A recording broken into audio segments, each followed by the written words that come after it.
What are their patients concern, वो इतना सारा मॉनिटर्स या इतना सारा इक्विपमेंट देख के थोड़ा डर जाता है. तो if you in small way you can tell कि क्या चीज़ें expected and how do we take the patients care and safety in account. Before I start, I'll introduce Dr. Roshna Bakshi. She's a very senior professor and a very senior anesthesia doctor. So, yes. Yeah. So, actually, patient is we already meet the patient in the preoperative period. You know? Okay. So, we already reassure them. We tell them the type of anesthesia to be given.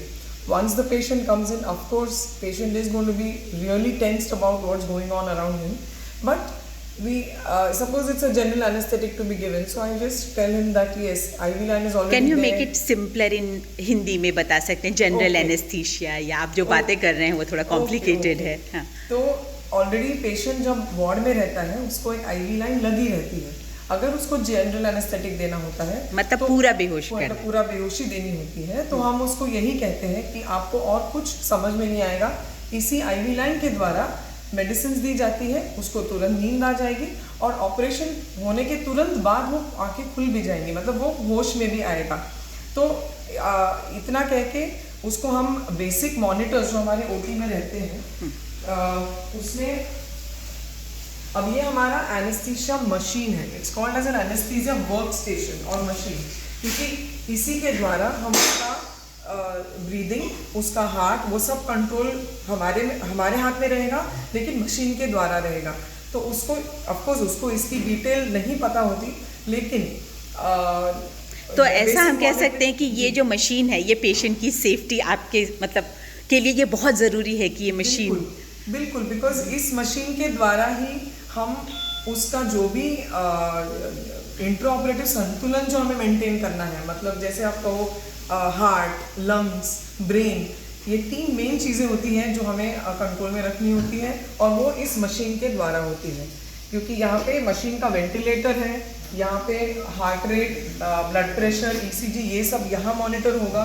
तो it's like इसीलिए इस machine को हम work station कहते हैं, क्योंकि इसी में सब कुछ है और वो सब हमें कंट्रोल करना है उसका. तो एक क्वेश्चन मेरे मन में था कि अधिकतर पेशेंट जो है वो ऑपरेशन के नाम पे काफ़ी डर जाते हैं और वो कहते हैं डॉक्टर हमें तो आप पूरा ही बेहोश कर देना.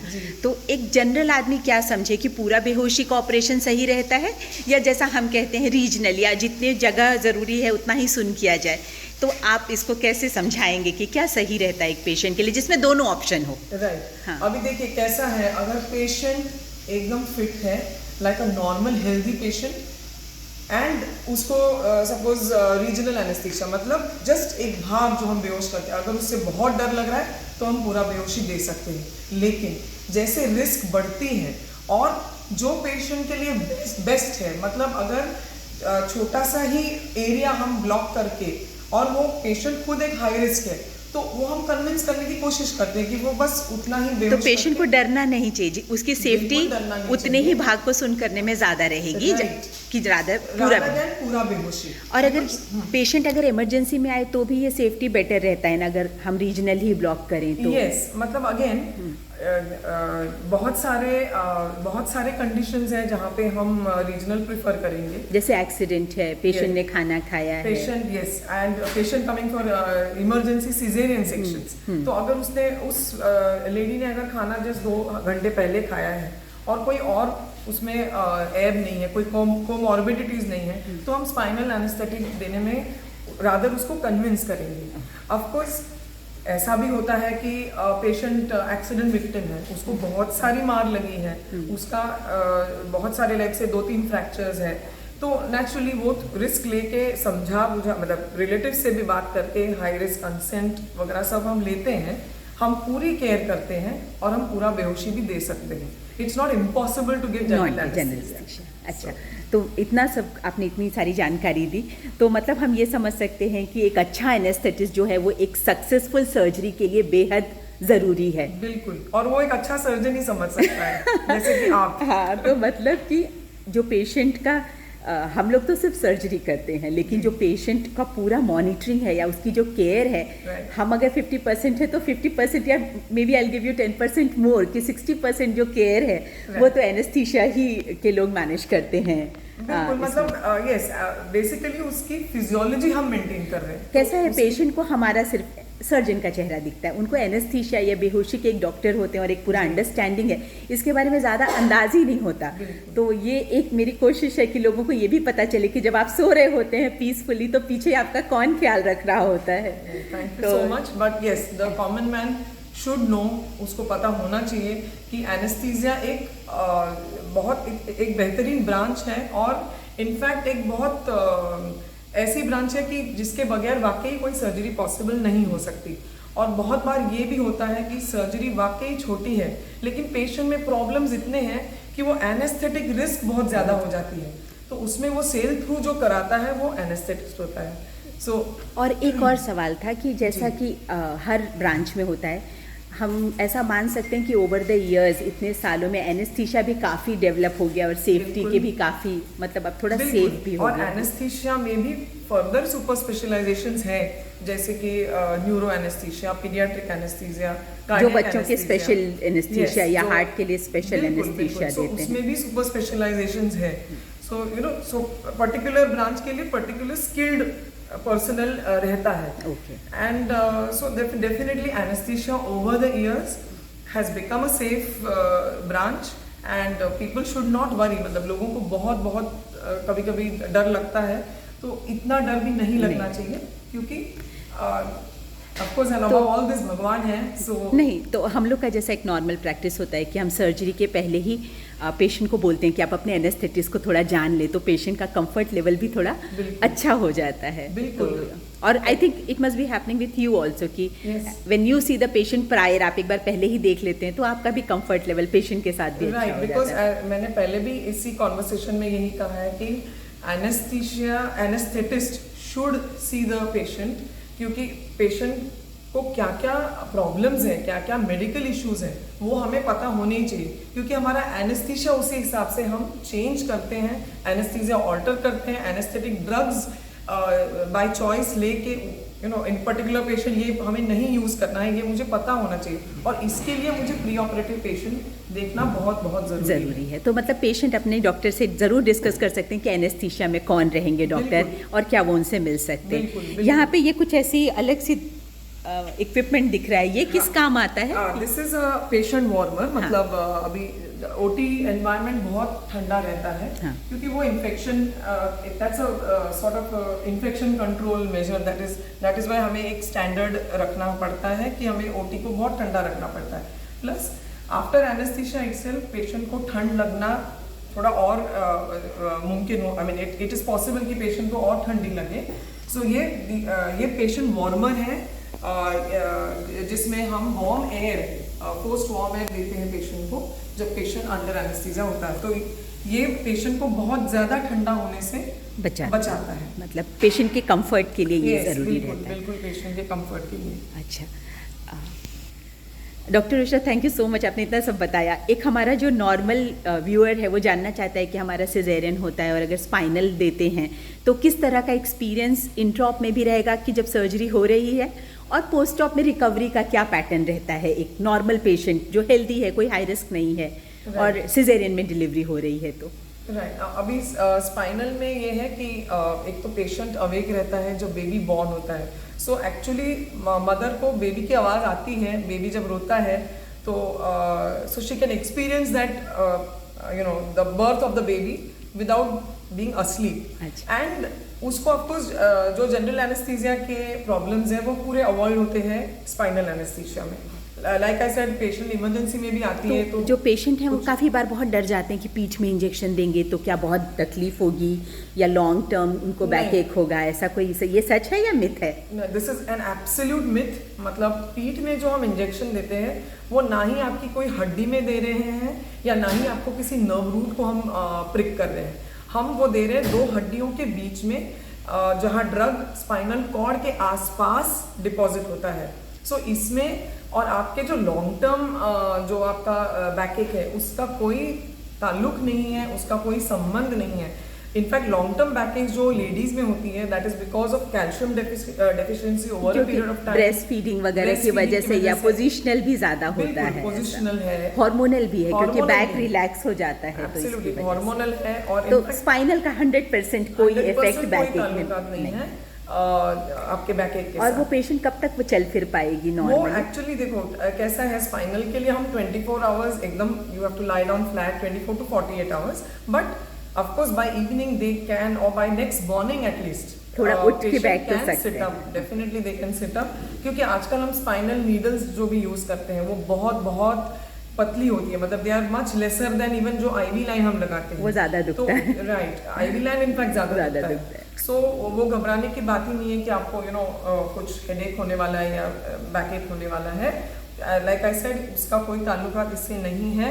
एंड आप इनफैक्ट स्पाइनल के बाद ये अफकोर्स है कि आप अपने आप को वेल हाइड्रेटेड रखें, अच्छा पानी पिए, अच्छा फ्लूइड्स ले लें और दैट्स इट। मतलब 1 से 2 दिन का थोड़ा रेस्ट ले लेंगे तो यू विल बी एकदम फिट एंड फाइन, उसके बाद you will be fit and fine. Absolutely. Thank you so much for this and we promise to come back and trouble you again for a next interview very soon. Thank you so much, Dr. Roshna. Thanks a lot.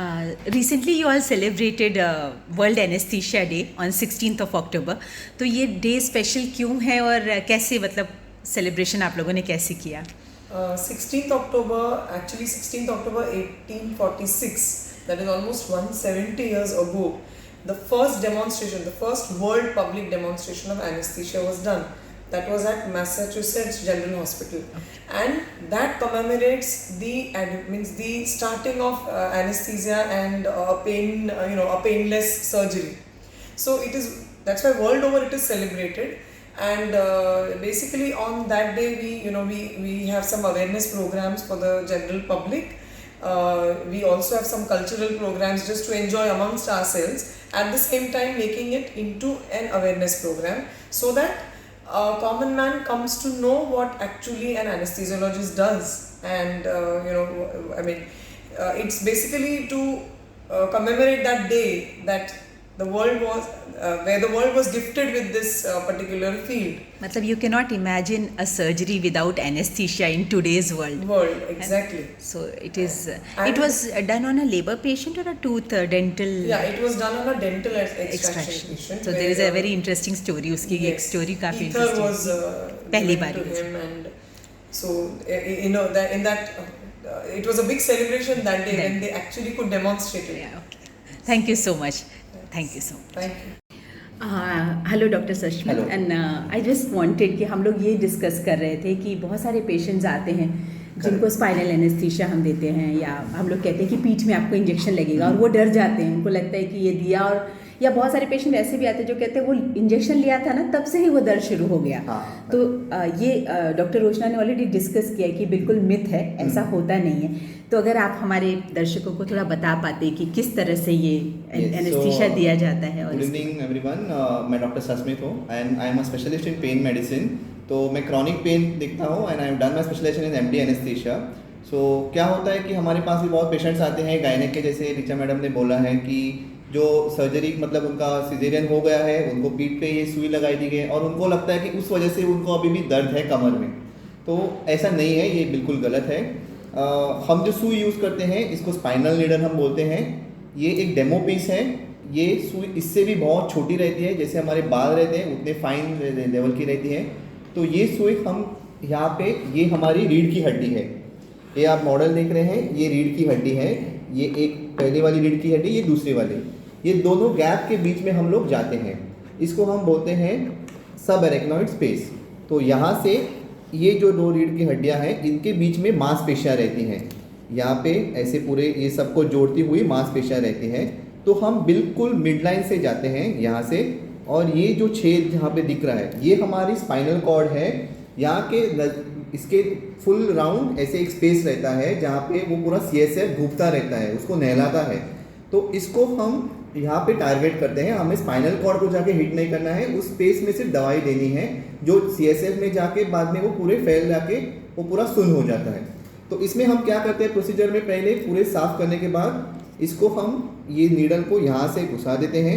ये जाती है यहाँ से, ये space से ये जो muscles हैं उसको वो छोटा सा छेद बना के वो अंदर चली जाती हैं और यहाँ पे एग्जैक्टली इधर जाके वो हम एक बार हमको जब वो CSF करके एक फ्लूइड रहता है, सेरेब्रल स्पाइनल फ्लूइड, वो जब बाहर निकलता है उससे हमें कंफर्म हो जाता है कि हम वो स्पेस में पहुँच गए हैं।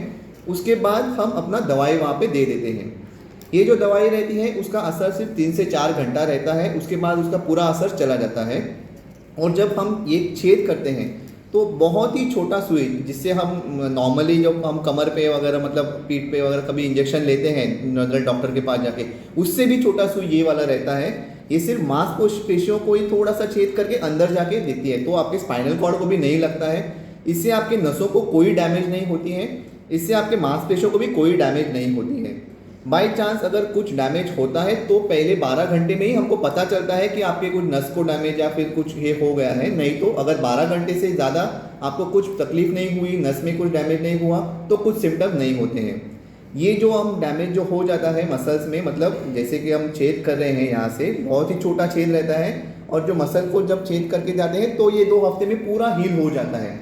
इससे आगे कभी उससे मुझे कोई डैमेज नहीं रहता है, उससे कोई पेन भी नहीं रहता है। पेन कब आता है? जब हम किसी नस को हिट करें या फिर नस को डैमेज करें। यहाँ पे नस को हिट करने का सवाल ही नहीं आता है, क्योंकि हम लोग ऐसे सटीक तरीके से जाते हैं, क्योंकि हम बहुत ही धीरे तरीके से जाके यहाँ पे इस स्पेस में जाके जब हमको CSF मिलता है तभी हम दवाई देते हैं, उसके आगे हम निडल को नहीं लेके जाते हैं। तो यहाँ पे नस को डैमेज बिल्कुल नहीं होता है। तो जो भी मरीज आते हैं कि हमको दर्द अभी भी है ये जगह से, ये बिल्कुल गलत है। ये दर्द आता है क्योंकि प्रेगनेंसी में यूजुअली 9 महीने पेशेंट की रीढ़ की हड्डियों पे बहुत ज़्यादा लोड आ जाता है बच्चे की वजह से। बच्चे का ऑलमोस्ट 1-2-2.5 किलो का बच्चा जो रहता है वो पेट में रहता है और ये पूरा वजन जो है ये रीढ़ की हड्डी पे आ जाता है। तो इसके कारण हम बोलते हैं लॉर्डोसिस जो है, मतलब जो स्पाइन का कर्वेचर रहता है वो बढ़ जाता है और इस पे ये पूरा स्ट्रेस आ जाता है रीढ़ की हड्डी पे, रीढ़ की मांसपेशियों पे। इसके वजह से ये पूरा जो है यहाँ पे दर्द होने स्टार्ट हो जाता है। लेकिन प्रेगनेंसी ऐसी कंडीशन है जहाँ पे हार्मोन्स इसको टेक ओवर कर लेते हैं। ये आपको कुछ एहसास होने नहीं देते कि आपके रीढ़ की हड्डी के पर ये अपना जोर आ गया है, ये स्ट्रेस आ गया है, तो ये कुछ उतना एहसास नहीं होने देते। लेकिन एक बार प्रेगनेंसी हो गई, डिलीवरी हो गई, उसके 6 महीने बाद धीरे धीरे करके ये मांसपेशियाँ जो है ये आपको अभी तंग करने लगेगी। तब क्या हो जाएगा कि इनको एहसास हो जाएगा कि हम पर अभी बहुत ज़्यादा लोड आ गया था, हम अभी पूरा स्ट्रेस स्पाज़म में गए हैं। तो इसके वजह से धीरे धीरे आपको दर्द भी आने लगेगा। सेकेंडली, जब प्रेग्नेंट मदर आ जाती है, मतलब प्रेगनेंसी जब होती है, तो ये जो प्रेग्नेंट लेडीज़ है कोई एक्सरसाइज नहीं करती हैं यूजुअली प्रेगनेंसी में। उनको लगता है कि मगर एक्सरसाइज करेंगे तो बच्चे पे असर हो जाएगा, प्रेगनेंसी पे असर हो जाएगा। इसके लिए वो एक्सरसाइज नहीं करती है, तो रीढ़ की हड्डियाँ और जो मांसपेशियाँ जो है और स्लिप डिस्क होने का भी चांसेस रहता है। मांसपेशियाँ भी कमज़ोर होती हैं, वीक हो जाती हैं। तो इसके लिए ये बहुत सारे कारण हैं जिसके वजह से बाद में पेशेंट को क्रॉनिक पेन आ जाता है, बैक पेन, जैसे बैक पेन बोलते हैं। और ये इस नीडल की वजह से नहीं है, तो ये एक बहुत मिथ है कि नीडल की वजह से इतना पेन हो सकता है किसी पेशेंट को। Thank you so much doctor. तो मतलब आप जो कह रहे हैं, जिस तरह से आपने यहाँ पे दिखाया, ये तो काफ़ी टेक्निकल है, मतलब एनेस्थीसिया का रोल बहुत ही टेक्निकल है, ऐसा ये बहुत ही सटीक तरीके से देना पड़ता है। इट्स अ ब्लाइंड प्रोसीजर, तो आपकी उतनी ट्रेनिंग, इतना परफेक्ट होना चाहिए। तो thank you so much for covering this important topic for our viewers. Thank you so much doctor Sachmit, thank you so much.